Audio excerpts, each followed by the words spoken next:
Og egentlig skrev for en liten stund siden jeg måtte bare bearbeide litt. Og så en litt annerledes. De var ganske små stykker. Og så igjen Vi hører ikke. Må bruke mikrofonen. Nå? Litt Nærmere? Ja. Ok. Jeg skal lese et par snutter, så noen kanskje har hørt før. I hvert fall Jorunn. Appelsinen. Jeg var 4 år. Det var slutt på krigen, og vi fikk den første pakken fra Amerika. Den kom med båt over havet, og mor var nede på tollboden og hentet den. Hun måtte bestille drosje hjem, for pakken var stor og tung. Det luktet spennende da den ble åpnet. Det var mye rart inni. Både bokser og esker. Innpakkede små ting i fargeglade papirer. Men det mest iøynefallende for en 4-åring var nok store oransje frukter. Appelsiner. Far tok en stor oransje frukt i hånden sin og dyttet en sukkerbit inni den. Inni den ene enden og klemte godt til. Så ba han meg om å suge der sukkerbiten var dyttet inn. Jeg hadde aldri smakt noe lignende. Søt, lykksalig glede. Og da det kjentes tomt for saft, ville jeg gjerne ha mer. Men mor sa nei. Det var nok med en. Mor bestemte. Det var hennes storebror som hadde sendt oss pakke fra Amerika. Så skal jeg lese en julefortelling. Det er nærmere mikrofonen, jo.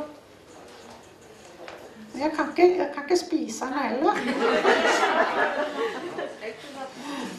En dram i timen. Nei, nå tuller jeg. Jeg tenker på drammen. En dram i hvert ben.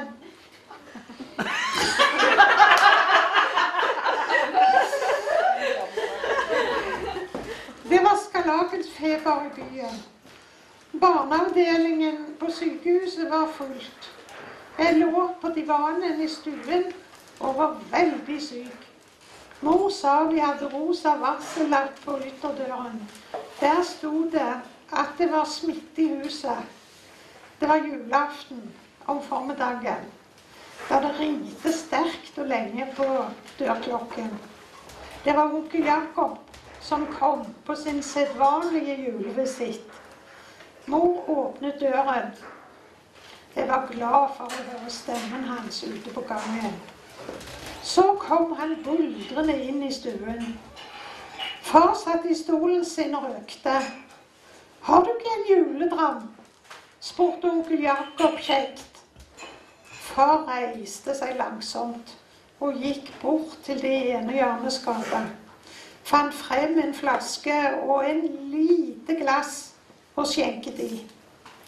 Onkel humret fornøyd, tømte det på et blunk og mente han tålte en dram i det andre benet også. Far skjenket motvillig i. Onkel blunket, ønsket god bedring til meg i huset. Og så for han buldrende på dør igjen. Inni meg kriblet en liten lys og varm glede. Trass feberen og utmattelsen fikk jeg frem et lite smil. Det skulle ikke feires jul i år, og det var min skyld.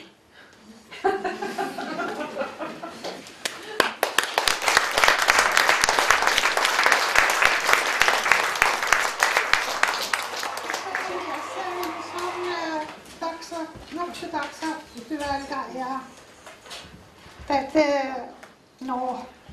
Nøklene. Hun satt inne i boden og frøs. Ute var det minusgrader. Og nettopp kommet hjem fra en kilometers gange fra legen. Kroppen var vissen og kraftløs, hodet tomt og verkene og feberen herjet kroppen. Hadde slengt seg ned på en iskald grønn hagestol med den sorte sekken på fanget uten å tenne lyset. Satt der i mørket og følte seg elendig. Nabokona hadde spurt om hun var dårlig da hun passerte porten, og hun hadde nikket ja og tilføyde at hun kom rett fra legen. På trappen ble hun stående med sammenklemte knær og endevendte sekken. Hun måtte tisse, og nå var nøklene borte. Fant frem mobilen og ringte til yngstemann. Jeg har mistet nøklene. Jeg er jo på jobben. Ja, det vet jeg, men du har nøklene til huset mitt. Men de er hjemme. Men du har korteste vei. Har du spurt Espen? Han er i Drammen. Pernille? Hun har ikke. Hvorfor det? Fordi jeg gjemte ekstra nøklene så godt at jeg ikke fant dem den gangen dere fikk. Han beroliget henne. Vi skal se hva vi får til. Jeg fryser, klaget hun. Gjennomgikk i tankene hvor hun hadde vært innom i løpet av dagen. Utenom 2 ganger på legekontoret og apoteket hadde hun sittet på diverse harde benker og bare ventet. Hun kjente feberen. Nei, hun kjente febrilsk gjennom sekken, på ny og på ny, mens hun tenkte diverse stygge ord inni seg. Med ett oppdagte hun en liten bulk på den ene siden. En lomme hun aldri brukte, fordi den var så liten. Det viste seg at det var akkurat plass til et nøkkelknippe med 3 nøkler i. Hun fant frem telefonen og ropte gledesstrålende. Jeg fant den! Jeg fant den! Hun hørte travel pusting i den andre enden. Jeg kommer snart! Du behøver ikke komme. Jeg har funnet nøklene. Så bra da. Han hørtes nesten litt sur ut. Men hun hadde fått en liten gledestund.